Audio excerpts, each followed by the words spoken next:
নমস্কার বন্ধুরা, আমার চ্যানেল ভিলেজ গার্ল জি কুকিংয়ে আপনাদের স্বাগত জানাই।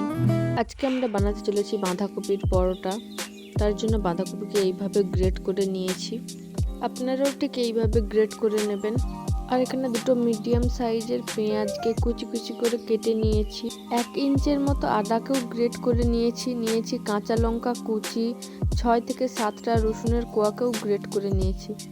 এখানে নিয়েছি লঙ্কা গুঁড়ো, হলুদ গুঁড়ো, সয়া সস, ম্যাগি মশলা। এখানে নিয়েছি গোটা জিরে কিছুটা, এখানে গোলমরিচ গুঁড়ো নিয়েছি এবং ধনেপাতা কুচি।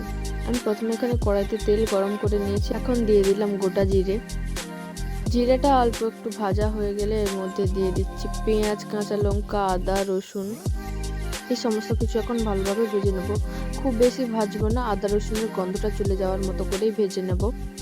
এই পর্যায়ে আমি এখন দিয়ে দিচ্ছি গ্রেট করে রাখা বাঁধাকপি। এখন সব কিছুকে ভালোভাবে নেড়ে নিচ্ছি প্রায় 3 মিনিটের জন্য। এই পর্যায়ে পরিমাণ মতো লবণ অ্যাড করে দিলাম, লবণটাকেও ভালোভাবে মিশিয়ে নিচ্ছি। এখন দিচ্ছি লঙ্কা গুঁড়ো, হলুদ গুঁড়ো। লঙ্কা গুঁড়ো, হলুদ গুঁড়োটাকেও খুব ভালোভাবে বাঁধাকপির সাথে মিশিয়ে নিতে হবে। এই পর্যায়ে দিয়ে দিলাম ম্যাগি মশলা, দিচ্ছি সয়া সস, দিচ্ছি গোলমরিচ গুঁড়ো এবং ধনেপাতা কুচি। এখন সব কিছুকে খুব ভালোভাবে কষিয়ে নিতে হবে, এর মধ্যে কোনোভাবেই জল অ্যাড করবেন না। দেখুন খুব ভালোভাবেই কিন্তু মশলাটা আমার কষানো হয়ে গেছে। এই পর্যায়ে পুরটাকে আমি তুলে রেখে দেব। পরোটার জন্য আমাদের পুর একদম রেডি। এদিকে আমি আগে থেকে পরোটার জন্য আটাটা মাখিয়ে রেখেছিলাম। যেইভাবে আমরা নর্মাল পরোটা বানিয়ে থাকি সেইভাবেই আমি আটাটা বানিয়ে রেখেছিলাম। এদিকে আমি পরোটার জন্য লেচিটাও কেটে নিয়েছি, দেখতেই পাচ্ছেন। এখন আমি পরোটার জন্য লেচির মধ্যে পুর ভরে নেব, তো তার জন্য লেচিতে কিছুটা আটা মাখিয়ে নিচ্ছি। এখন এইভাবে করে লেচির মধ্যে একটা খিলি করে নিতে হবে। দেখুন খিলিটা কত সুন্দর তৈরি হয়ে গেছে। এখন এই খিলির মধ্যে পুর ভরে নিচ্ছি। এখন এইভাবে করে খিলিটাকে একটা বলের মতো করে বানিয়ে নিতে হবে। ভিডিওতে আপনারা যেইভাবে দেখতে পাচ্ছেন এইভাবেই করবেন।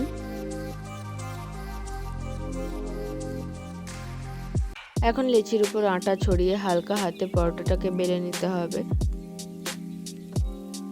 এখন আমি পরোটাটা ভেজে নিচ্ছি। যেমন তেল দিয়ে আপনারা পরোটা ভাজেন ঠিক সেইভাবেই করে ভেজে নেবেন।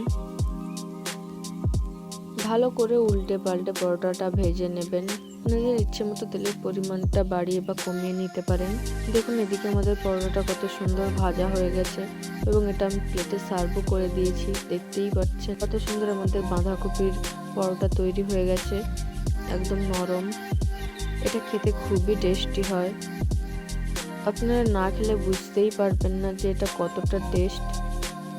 এত সুস্বাদু একটা পরোটা আপনারা বাড়িতে যখন তখনই বানিয়ে নিতে পারেন। তাহলে বন্ধুরা আমার ভিডিও যদি ভালো লেগে থাকে প্লিজ আমার চ্যানেলটি সাবস্ক্রাইব করে দেবেন এবং ভিডিওতে লাইক এবং কমেন্ট করে দেবেন। ফিরে আসছি অন্য কোনো রেসিপি নিয়ে।